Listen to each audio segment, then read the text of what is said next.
Cargo ships circle outside Shanghai's port, their containers full of semiconductors going nowhere. Inside a sealed customs warehouse, an official slams a red stamp on the manifest. Rejected.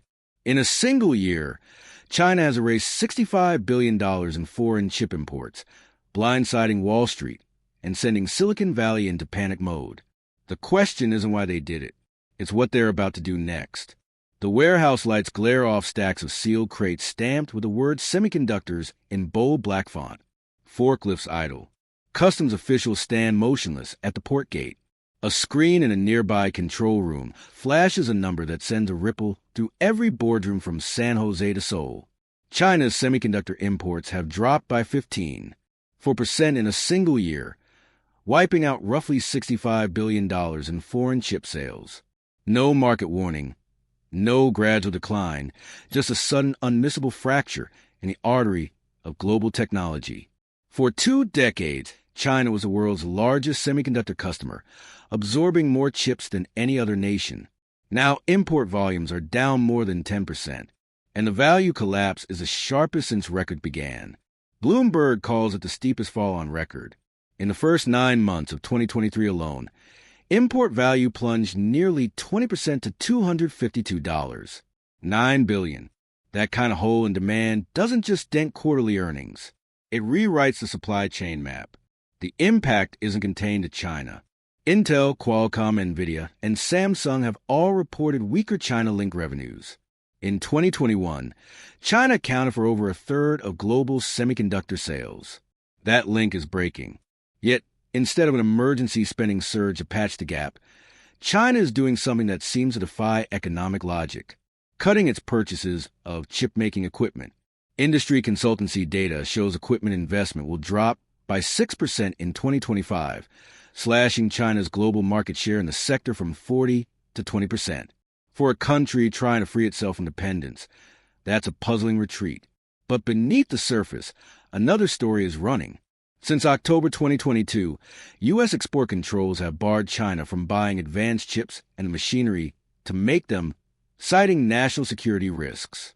The intended effect is to freeze China's progress in AI, supercomputing, and high-end manufacturing. But the result so far, Chinese firms have scrambled to redesign supply lines, stockpile key components, and push billions into domestic research and development. The very pressure designed to slow them may actually be accelerating their drive. This is where the contradiction sharpens. On one side, China is publicly pushing a Made in China 2025 agenda, with semiconductor independence as a pillar. On the other, it is lobbying Washington to relax certain export restrictions, specifically on high-bandwidth memory chips critical for AI applications. Self-reliance and open-door requests in the same breath. Strategy or mixed signals. Either way, it's a move that keeps opponents guessing. Part of that strategy involves people as much as machines. In the last 3 years, Chinese semiconductor firms have quietly recruited engineers and executives from Taiwan's TSMC, South Korea's Samsung, and major U.S. players. Some hires come from deep specialization backgrounds in lithography, testing, and chip design. The knowledge transfer is slow but cumulative, and every new hire chips away at foreign technical advantage. At the same time, China's domestic chip output is rising. Official data shows a 9% increase in production in 2023 to over 351 billion units. These aren't all cutting-edge processors. Many are mature node chips used in cars, appliances, and industrial equipment, but they fill gaps that sanctions can't touch. In a geopolitical contest where resilience can matter as much as performance, this really matters. Let's stop here for a second, not to recap, but to reset. So far, we've been looking at the numbers like they describe loss. But what if the import drop isn't an open wound? It's a closed gate, a deliberate pause to regroup, recalibrate, and strike from a stronger position. If you see a cliff on the chart, Beijing might see a launch pad. Consider the pattern. Just months after the record-setting import decline, customs data shows chip imports surging 4% year-on-year in early 2024, hitting $385 billion. Integrated circuit unit imports jumped 6% in the same period. This isn't random volatility. It's timed re-entry into market, possibly to replenish stockpiles under more favorable conditions. For foreign suppliers, the whiplash is brutal. Nvidia's revenue from China has dropped from 66% of total sales to 21% in the space of a year. Taiwan's TSMC saw a 5% drop in China sales in 2023.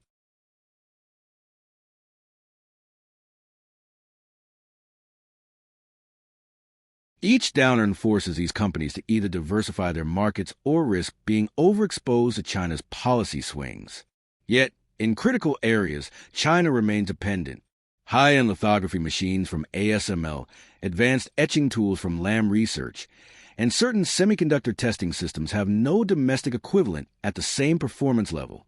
Domestic suppliers like Nora and AMEC are making gains, but they still cover less than 20% of China's total demand in some categories. That gap is a choke point Washington and its allies intend to keep closed. As Washington tightens chip export restrictions, a quieter race is unfolding over the software that designs them. Electronic design automation, or EDA tools dominated by U.S. firm Synopsys, and Cadence remain one of China's most critical dependencies. Reuters reports that in 2024, China imported over $1.88 billion worth of EDA software licenses despite sanctions funneled through subsidiaries in Singapore and the UAE. Without these tools, advanced chip production stalls before it starts. Yet, Beijing is countering with heavy state investment in domestic EDA firms like Empyrean Technology, which tripled its research and development budget in 18 months. If successful, China wouldn't just reduce reliance on U.S. software. It could rewrite global IP standards from the ground up. Meanwhile, Europe is now caught in the crossfire. Dutch giant ASML, the only supplier of EUV lithography machines, faces simultaneous pressure from Washington to cut off China and from Beijing to keep shipments flowing.